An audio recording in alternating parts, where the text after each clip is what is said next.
Hola a todos et bienvenue pour cette nouvelle vidéo. Et cette fois-ci, on sort de la ville et je vous amène dans la montagne. On est dans les Pyrénées espagnoles, dans la vallée de l'Aragon, plus exactement à Canfranc.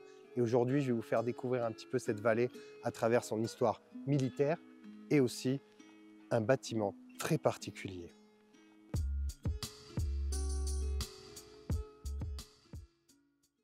Cette fois-ci, on est parti donc dans cette vallée, la vallée de Canfranc. Et la première chose que je voulais montrer, c'était le fort de Coll de Ladrones, qui est au bout de la vallée et qui ferme cette vallée. Ce fort, il va s'inscrire dans un système de défense pour protéger cette vallée. On n'est pas loin de la frontière française. Et en fait, au 19e siècle, on a un problème entre l'Espagne et la France avec Napoléon. Il va y avoir ce qu'on appelle en Espagne les guerres d'indépendance. Parce qu'au début du 19e siècle, Napoléon, il va avoir envie d'aller au Portugal pour les envahir. Portugal est l'allié de l'Angleterre, ennemi de Napoléon. Donc, il va parvenir à un accord avec le roi d'Espagne pour pouvoir passer avec ses troupes. Et à ce moment-là, Napoléon va faire quelque chose qui, techniquement, on peut appeler le coup de poing. Il va arriver en Espagne avec ses troupes et il va se rendre compte qu'il y a une certaine instabilité politique. Et il va en profiter. Il va réussir à renverser le roi d'Espagne et mettre à la place son frère, Joseph, qui sera surnommé par les Espagnols Pepe Botella, puisque visiblement, il aimait bien picoler. Ce fort, donc, a été créé après les guerres d'indépendance. On est donc au milieu maintenant du 19e siècle, mais l'Espagne a peur que la France revienne. Donc, pour protéger ses vallées, elle va mettre en place des systèmes de défense tout au long des Pyrénées, dont le fort de Coll de Ladrones en est un exemple. On va aller le visiter d'ailleurs ensemble maintenant. Là, on peut voir des éléments plus récents. Ça, c'est des bunkers, mais on y viendra plus tard. On y viendra après. Ça, c'est très récent. On peut voir avec du béton. C'est quand même creusé à même la roche. Un peu comme ce fort. Pour le fort, en fait, il y a des traces de son existence dès le XVIe siècle, en fait. Donc il y a toujours eu une présence quand même militaire dans le coin pour protéger la frontière. Ouais, mais là, tu vois, on arrive à l'entrée. Qu'est-ce qu'on nous raconte, tiens? C'est même en français. En même temps... La construction de la première forteresse du Coll de Ladrones commença en 1751 et s'acheva en 1758. Elle fut bâtie en forme de fer à cheval, mais fut abandonnée peu de temps après à cause d'une mauvaise édification qui l'a rapidement rendue inhabitable. La construction de la seconde forteresse commence en 1888 et l'essentiel de l'édification s'acheva en 1900. Il ne manquait que les pièces d'artillerie qui furent installées en 1903. Dans la nouvelle forteresse, l'artillerie se trouve à l'intérieur. Les casemates souterraines dont les créneaux dominent au nord-ouest, blablabla, on s'en fout, il y a trop d'informations. Et bon, au final, elle est obsolète et elle ferme en 1961. Voilà. Tu vois, quand je me suis décidé à vouloir faire des vidéos pour présenter l'Espagne, je me suis dit, on va essayer de péter des clichés, tu vois. Et je suis deg. Normalement, à cette époque de l'année, il devrait y avoir de la neige partout. Et il n'y a que ça. En hiver, le fort, il est fermé. On ne peut pas le visiter. On ne peut pas rentrer dedans. Ça a été racheté par une entreprise privée, en fait. Ils ont racheté ça à l'État. Et du coup, ils en ont fait un lieu de visite. Mais c'est fermé en hiver, parce que normalement, ça devrait être blindé de neige. Là, tu devais avoir des armoiries, ou des trucs représentant l'autorité, des choses comme ça, tu vois. Et elles ont été virées. Bon, on peut voir que c'est un lieu très prisé, quand il fait beau. C'est vrai que c'est pas mal pour se caler, là. Tu fais un petit pique-nique, tu amènes ton petit pack de bière, t'es tranquille. Bah, apparemment, ouais. Voilà, buenas. On va voir c'est quoi ça, regarde. Là, on est à la porte, on est juste au-dessus. Et derrière, on arrive. Et en dessous... Je sais pas. Ça a l'air vachement plus récent à gauche. Et regarde, là, tu as des... Déjà, de ce côté-là, tu as des meurtrières de défense.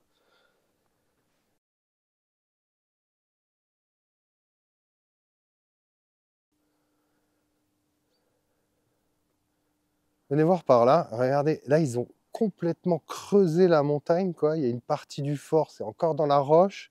Et là, on va voir au bout, ça s'arrête. Donc, je ne sais pas ce qu'ils ont fait, s'ils ont pété ou pas. Et ça va donner plein nord. Bon, malheureusement, je crois qu'on va pas pouvoir y accéder à pied parce que c'est vraiment en mode... Le fort, il est à l'intérieur de la roche, quoi. Ils y ont été à la main. On a une vue imprenable sur ce qui peut arriver d'ici, parce que soyons honnêtes, soit ça arrive de là où on voit les câbles électriques, ou soit ça va arriver de la droite là-bas, et c'est des chemins assez pénibles. Donc les mecs progressent pas assez vite, hein. C'est vraiment un énorme point de défense. Et là, bon, je pense qu'on va devoir utiliser Michel le drone, hein. Il va falloir voir ce qui se passe de l'autre côté. Aujourd'hui, je vous présente Michel. Michel, c'est mon drone, c'est mon faucon électronique. Il est capable de voler haut, loin, et il filme des images de gros. Donc aujourd'hui, on va essayer de l'utiliser. On va aller regarder un petit peu ce qui se passe là derrière, parce que moi, je peux pas voler. Ok ?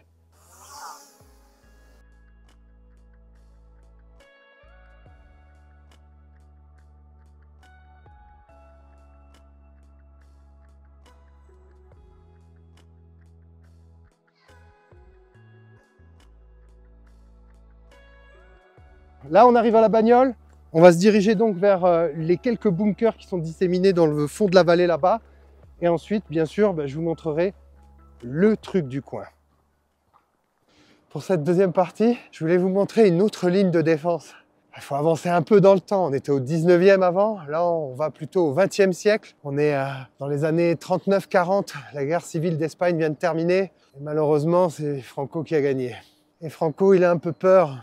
Donc, il va commencer à fortifier tous les Pyrénées en partant du Pays Basque jusqu'à la Catalogne, d'un bout à l'autre. Et il va faire construire des bunkers. Ce qu'il faut savoir ici, donc sur cette ligne P, en espagnol, la linea P, P pour Pyrénées, bien entendu, on a donc des centres de résistance qui vont être construits tout au long donc, des vallées. Ici, on est dans la vallée de l'Aragon. Et étant donné que la montagne derrière, elle est assez élevée, on a des pics qui dépassent aisément les 2500 mètres, il y a moins besoin de faire des centres de résistance. Donc ici, en fait, c'est une des zones où il y en a le moins au final. On compte à peu près une vingtaine de centres de bunkers, de tours, d'artillerie qui sont disséminés tout au long de la vallée. Et là, j'en vois toujours pas un. J'ai cru en voir un truc là-bas. Il y a comme une tour là-bas. On n'en la verra pas à travers les arbres. On y arrive, on y arrive. Le premier bunker.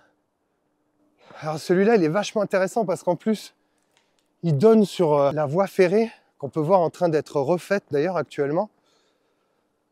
En tout cas une partie. Et donc ici, ce bunker, il avait une vue imprenable sur la sortie du tunnel. Regarde là. Donc cette ligne de défense, il va la faire, Franco, au début des années 40 et il va essayer de faire des édifices tout au long des décennies suivantes. Il est prévu de fabriquer 10 000 bunkers. Au final, il n'y en aura que 6 000 qui vont être terminés. Ce qui est complètement aberrant, c'est qu'en fait, malgré ça, ils n'ont jamais été utilisés en fait. Ils n'ont servi à rien. En plus de ça, on n'est pas très sûr de ce qui se passe exactement au niveau de ce projet, puisque comme c'est un projet militaire, ça reste assez secret quand même. On va essayer de voir. Attends, on va descendre. Donc là, on a la bouche de tir et l'entrée se fait par ici. Donc c'est vraiment un bunker de taille assez réduite. C'est assez petit, venez voir. Alors, je vais te laisser plutôt passer là pour qu'on puisse avoir un peu de lumière. Voilà. Avance-toi, un coude à gauche et normalement on va arriver au poste de tir. Ou pas.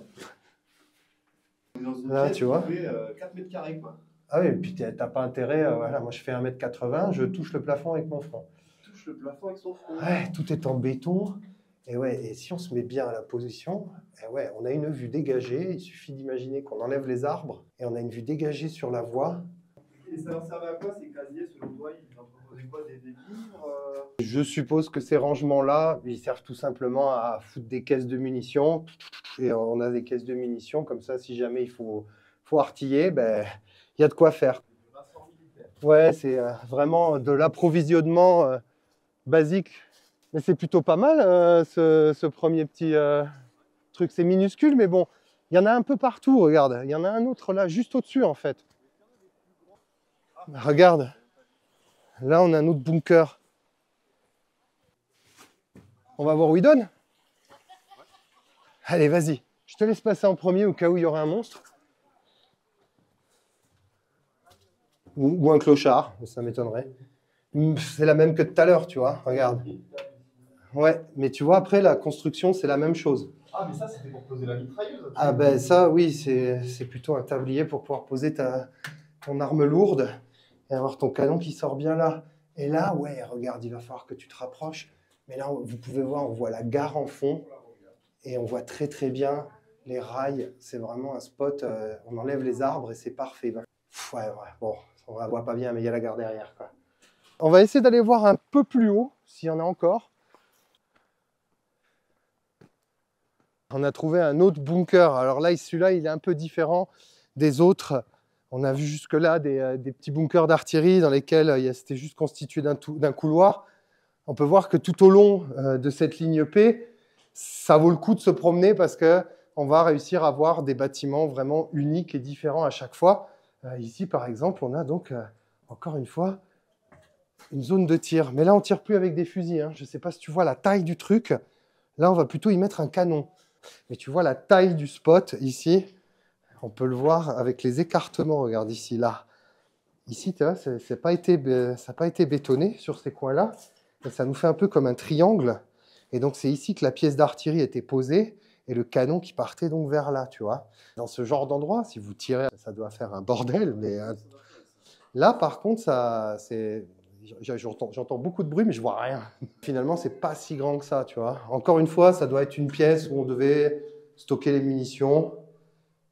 Et puis là, comme on parle de grosses munitions, je pense qu'il fallait une pièce à part, ouais. Et pas 3 petits racks comme on a vu dans les modèles de petite taille.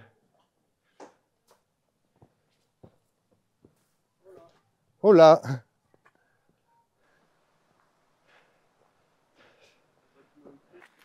Bon, là, on est au dernier bâtiment qu'on nous avait conseillé. Il fait tout le long, là, mais ça va être difficile peut-être de trouver une porte. On va essayer de voir. Au-dessus, on y est passé tout à l'heure. On n'a même pas vu le bunker, en fait. Ah, c'est dommage. Celui-là, il avait l'air vraiment intéressant. Il est hyper grand, quoi. Mais alors, par où tu passes pour rentrer? Bon, le temps qui passe, ça aide pas. Je me demande si l'entrée, elle n'était pas là et elle est bouchée, tu vois.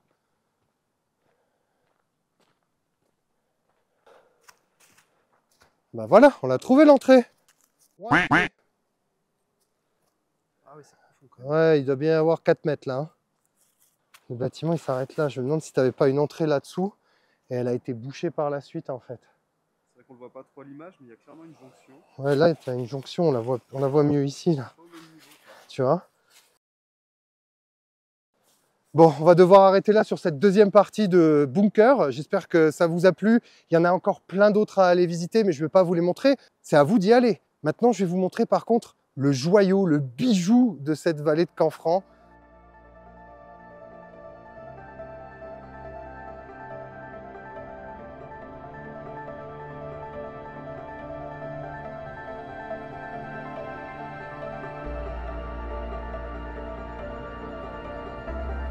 On est donc ici à Canfranc. C'est une ancienne gare de la taille de Saint-Lazare à Paris. Alors qu'ici, on compte à peine 400 habitants. Et la ville la plus proche, Jaca, en compte à peu près 13 000. De chaque côté, ça ne finit jamais, quoi. Cette gare, elle a été inaugurée en juillet 1928 par le roi Alfonso XIII d'Espagne et Gaston Doumergue, le président français d'alors. Cette gare, elle sert à faire le lien, en fait, entre la France et l'Espagne. Puisque, comme on le voit déjà depuis le début de la vidéo, la France n'est vraiment pas très loin. Avant l'ouverture de cette gare, va être creusé un tunnel, donc, qui va permettre de passer sous le col du Somport et de rejoindre la France. La liaison de cette ligne de train, c'est d'aller de Saragossa jusqu'à Pau, dans le Béarn. Malheureusement, cette ligne, elle va être coupée dès 1970, car côté français, il va y avoir un accident au niveau du pont de l'Estanguet, qui va mettre un terme à cette liaison. C'est une liaison qui n'a jamais été trop plébiscitée par les passagers. On va compter pendant son existence, donc de 1928 jusqu'à 1970, en moyenne une 50aine de passagers qui vont faire le lien entre Pau et Saragossa. De nos jours, cette gare, en fait, n'existe plus en tant que telle. Elle a été abandonnée et depuis le début des années 2000, suite à quelques travaux de restauration, Elle a enfin été rachetée par un groupe d'hôtels qui en a fait un hôtel de luxe. On y compte 104 chambres maintenant dans cette ancienne gare. On va essayer de la visiter ensemble à l'intérieur pour voir s'il y a encore des vestiges de l'ancienne époque.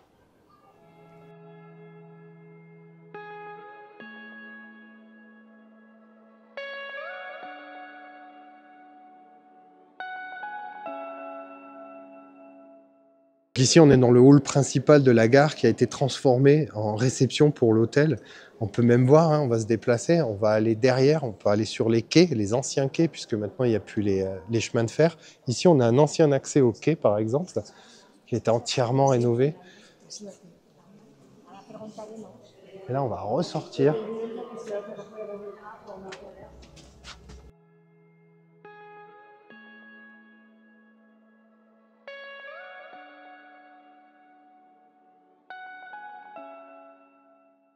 Et là, on arrive au bout, on va dire, de la gare en elle-même. Hein. C'est les derniers bâtiments de maintenance. Et on va s'approcher du tunnel du Somport, donc, mais du tunnel ferroviaire cette fois-ci.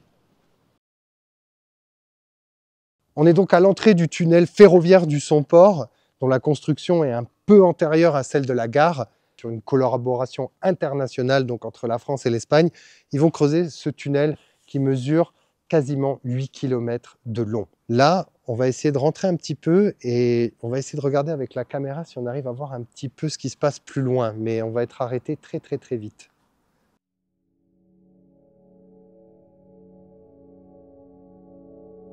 Bon, j'avais pas franchement d'idée pour conclure cette vidéo.